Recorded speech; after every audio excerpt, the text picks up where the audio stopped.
अस्सलाम वालेकुम नाज़रीन इकराम, मैं हूं असद अब्बास जाफरी और आप देख रहे हैं हमारा फेसबुक और यूट्यूब चैनल। नाज़रीन इकराम, आज हम आपको अफसाना सुनाते हैं एक तवाइफ का। वो तवाइफ कैसे बनी? सआदत हसन मंटो ने जिस तरह मुख्तलिफ़ तवाइफ़ों के अफसाने लिखे और उनके ख़िलाफ़ उस दौर में अदालती कार्रवाइयाँ भी हुईं, लेकिन आज सआदत हसन मंटो के तवाइफ़ों पर लिखे हुए अफसाने उर्दू अदब का कीमती असासा तस्वर किए जाते हैं, जिनमें 3 खूबसूरत औरतें भी शामिल हैं। इसी तरह हमें भी यकीन है कि ये अफसाना भी मुस्तकबिल में अपनी मिसाल आप होगा। तो चलिए अफसाने का आगाज़ करते हैं।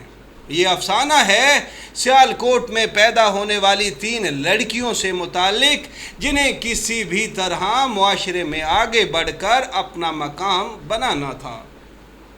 खूबसूरती में तो इन तीनों पर खुदा की रहमत थी, लेकिन इनमें सबसे बड़ी वाली को यकीन की हद तक गुमा था कि कुदरत ने उसे इन तमाम खूबियों से नवाज रखा है जिसे उर्फ़ आम में हुस्न कहा जाता है।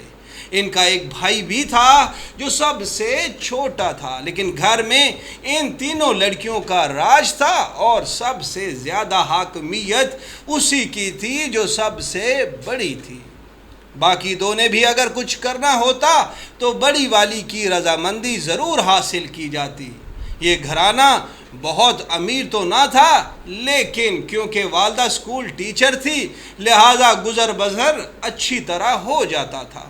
लेकिन बड़ी वाली को रोज़ाना रात को अमीर होने के ख्वाब दिखाई देते थे और अपने ख्वाबों को सच्चा बनाने के लिए उसने न सिर्फ अपनी बल्कि अपने घर वालों की ज़ेन साजी भी शुरू कर दी, ताकि उसे अपने हुस्न को कैश करवाने का मौका हासिल करने से रोका ना जा सके।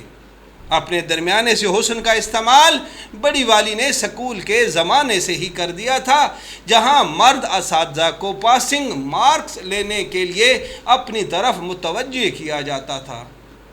इन तजर्बों की कामयाबी के बाद बड़ी वाली को मज़ीद हौसला मिला और छोटियों को भी अपने तजर्बे से इस्तिफ़ादा करने का दर्स देते हुए ये आगे बढ़ती चली गई।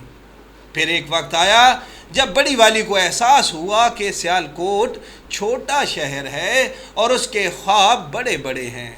लिहाजा बड़ी वाली ने लाहौर का रुख किया। यहाँ इकबाल टाउन में चर्च के पास किराए पर रिहाइश इख्तियार की और शोहरत हासिल करने के लिए बाकायदा काविशों का आगाज़ किया। इस दौरान बड़ी वाली ने सस्ती शोहरत हासिल करने का सस्ता तरीका भी ढूंढ निकाला।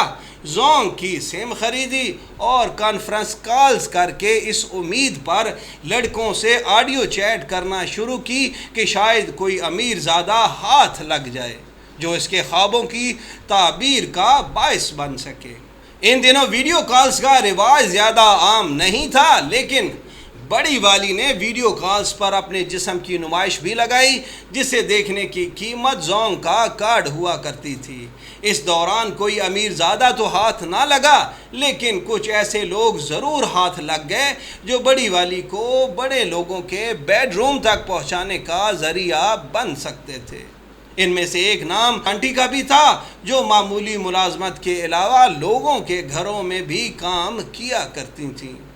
शोहरत की रस्सिया बड़ी वाली के जहन पर अब एक्टिंग और मॉडलिंग का भूत भी सवार हो चुका था, क्योंकि शोहरत और पैसा हासिल करने का यही एक तरीका समझा जाता था। कुछ एडवर्टाइजिंग एजेंसी से रवाबत भी कायम हो चुके थे और वो कंपनियां बड़ी वाली को क्लाइंट घेरने के लिए भी इस्तेमाल करती रहीं। इस दौरान बड़ी वाली को कोई काबिल ज़िक्र काम तो ना मिला, लेकिन एक आध काम में इंजॉयमेंट के लिए कुछ लोगों ने उसे बैरून ममालिक के विज़िट ज़रूर करवाए, जिसके अखराजात की मद में बड़ी वाली को क्या पेश करना पड़ा होगा इसका अंदाज़ा आप खूब लगा सकते हैं।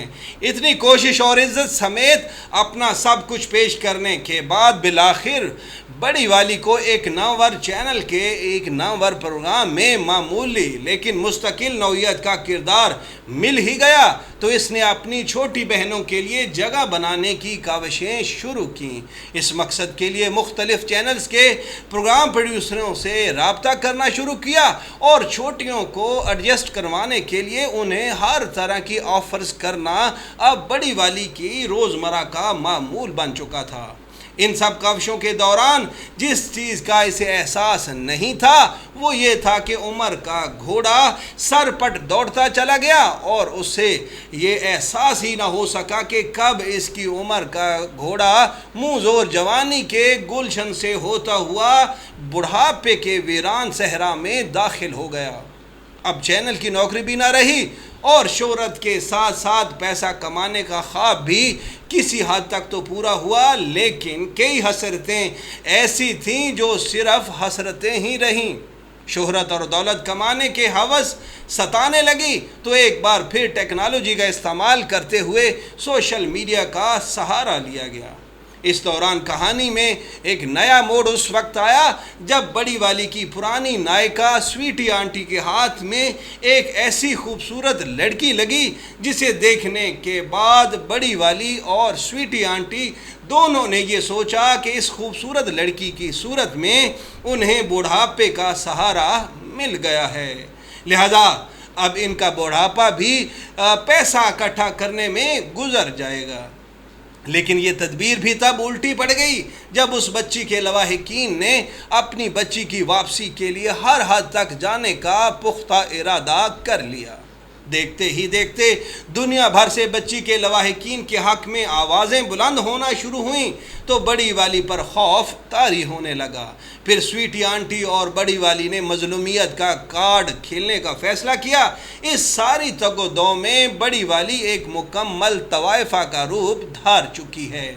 अब किसी तवाइफ की तरह बड़ी वाली रोज़ाना रात को महफल सजाती है, अपने आशनाओं को जमा करती है, अपनी जवानी के किस्से दोहराती है और कुदरत की उस हकीकी खूबसूरती का अपने हाथ से निकल जाने का मातम करती है और लोग उसे पेट भर कर गालियाँ और लानतें पेश करते हैं। इस पूरी कहानी में बड़ी वाली ने शादी भी की, लेकिन इस शादी का तज़किरा इसलिए अहम नहीं है क्योंकि तवाइफ़ों के खामदों की कोई अहमियत नहीं हुआ करती।